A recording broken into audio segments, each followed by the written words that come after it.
my last scope for the day because my battery is starting to run low. But I wanted to, I think, hopefully close it out with a good one for you.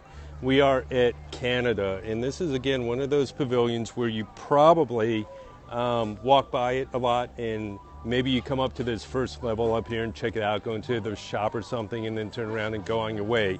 If you've never gone up into the back of the Canada Pavilion, you are missing a huge treat. Some of WDI's best theming work, I think, in the World Showcase. Not to mention, you know, you've got the totem pole, this gorgeous woodwork down here.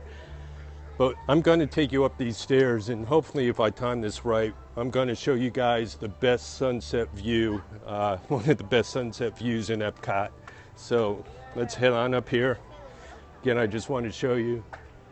This is architecture is basically inspired by, if you've ever been up to Quebec, Canada, French Canada up there, this is really inspired by some of the chateaus up there. And they actually, I've been up there and they do a really nice job of doing it. So we come up, and again, I'm going to come over this way a little bit just to show you some of the overlooks. So this is overlooking a Canadian garden. Beautiful rock work again that WDI and Disney has put together out here.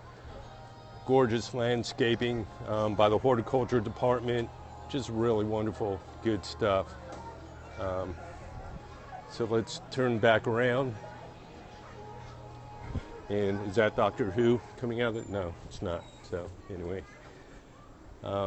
and we come back up here.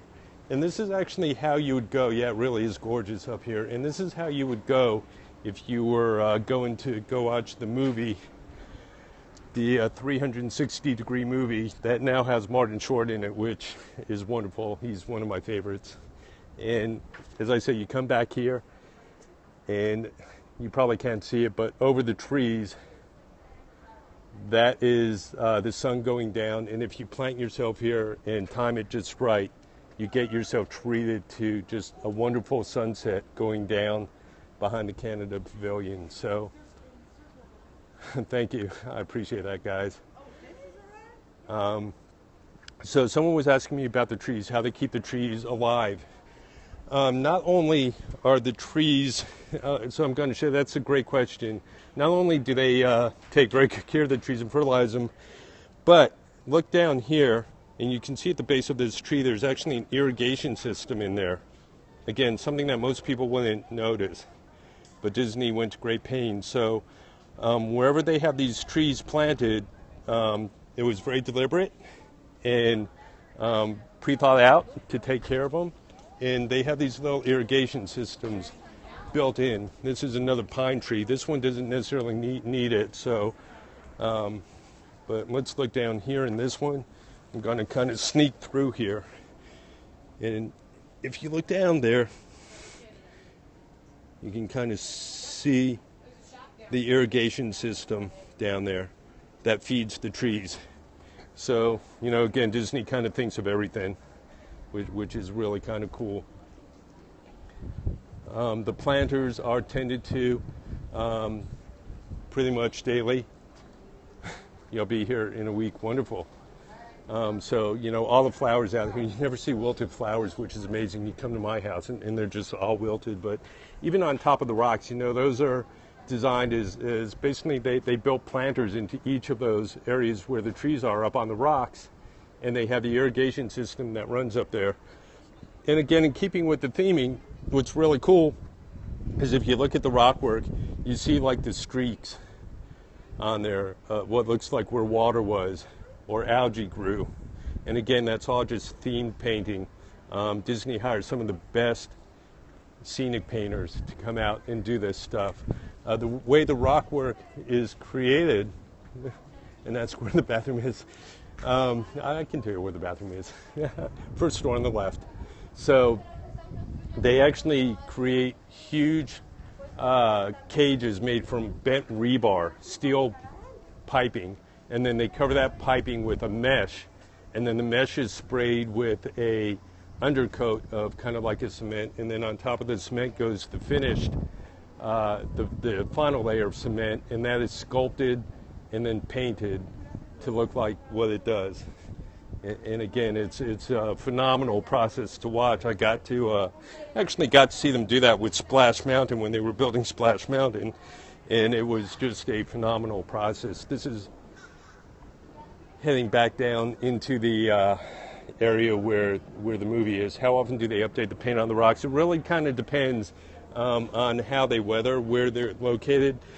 Back here in Canada, the rocks are somewhat protected, so they don't have to repaint them too often, but some areas where they're more exposed to the sun, they do have to paint them more often. Let's see. And again, I'm just going to keep walking down here, guys, just kind of show you the theming, because again, I have a feeling most of you probably have not seen this before. But, and there's, our sunset going down behind the rocks. But let me come back around and show you back here. Again, this is about far away from Orlando as you can get, and we're going to turn back and look again at the perspective at what looks like a copper roof. That's really not copper. I don't believe it is. Just painted to look like copper. Do I have a YouTube channel? I do not have a YouTube channel. I am just getting ready to do my first podcast, though, so hopefully in a few weeks we'll have a podcast up for you. And while I was out here, I actually spoke to some cast members and got their perception and some of their thoughts about being out here at EPCOT, and got some cool inside information from them. So hopefully we'll be putting that together soon and getting a podcast going for you guys. But again, I really appreciate all the positive comments. It's been a lot of fun for me.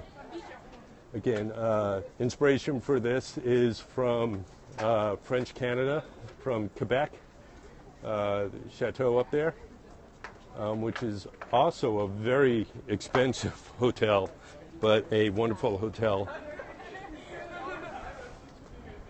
And again, I just want to show you some more of like the little details here. So if you look at like the stained glass, if you look at the lace curtains, someone was asking me about hidden Mickeys out here, and I'm sure that there are probably more than I know about. So if we come back around here, the other thing that's really interesting too is again the forced perspective. So what looks like a normal size house, I'm going to pan over here, you see some guys posing for a picture, and they're about as tall, if not taller, than some of the columns over there. So it's again all done to a smaller scale than normal, and you wouldn't notice that just casually walking by. If someone walks up to it, it's obvious, very obvious. And again, that's to help them create that sense of depth and distance and basically control what you're seeing as a guest. We have all kinds of tricks that we would use for that. I talked before about forced perspective is probably one of the most common. Again, gorgeous view. Some of the rock work in the bridge and the water. So it kind of makes you want to be Canadian, eh? And, again, I encourage you guys, if you've never come back here and explored back here, make sure you do that and check it out. Paris is a great location as well, absolutely. So hopefully you guys have enjoyed this today. I'm not sure when I will be making myself back out to EPCOT or Magic Kingdom again, but I'm usually out, if not at the parks, at the resorts, out and about. So where's the hockey rink? Hey, good question, man. And I will try and keep doing these. I don't know if I'll do illuminations, guys. I don't know. First of all, I don't know if I'm going to have enough power. I do tours for hire. So if you go to my website, wdwithme.com, you can get information about that. And I take people through the parks and show them the parks through the eyes of an Imagineer and point out this exact kind of stuff. There's a lot more that I haven't even had a chance to touch on. So yeah, if you guys want to do that, please look me up, wdwithme.com. Come find me, send me emails, leave me nice comments on my Facebook page, all that kind of stuff. wdwithme.com. Look at the totem top. This one, or this one, the raccoon. What's up, Mad Hatter? Yeah, Mad Hatter. Is Mad Hatter Chatter here? Yeah, they are, Mad Hatter Chatter. Hey, how you guys doing? How you doing? Brazil. Oh my God. Obrigado. Obrigado. Thank you, Brazil, for checking in with me. That's awesome. And as we turn around, we're going to give you guys the last view of Paris. Left side near wing zoom. Okay, I've got my glasses on. Left side near wing zoom. Hey, oh, are you talking about the upside down, Mickey? Hang on.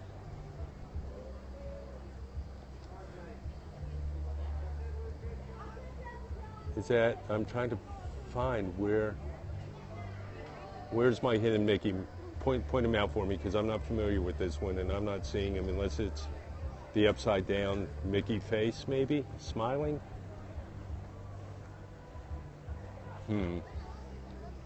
Right side, up on side. Right side, so let's come around here. Okay, guys. Right side. I'm not seeing it. Oh, there it is. I see it now. I see it. You're right. I'll be darned. There he is. That hidden Mickey. If you can see him, he's kind of turquoise. So if you look at where the red stripe kind of wraps around just immediately under that red stripe on the corner, there's a little turquoise hidden Mickey up there.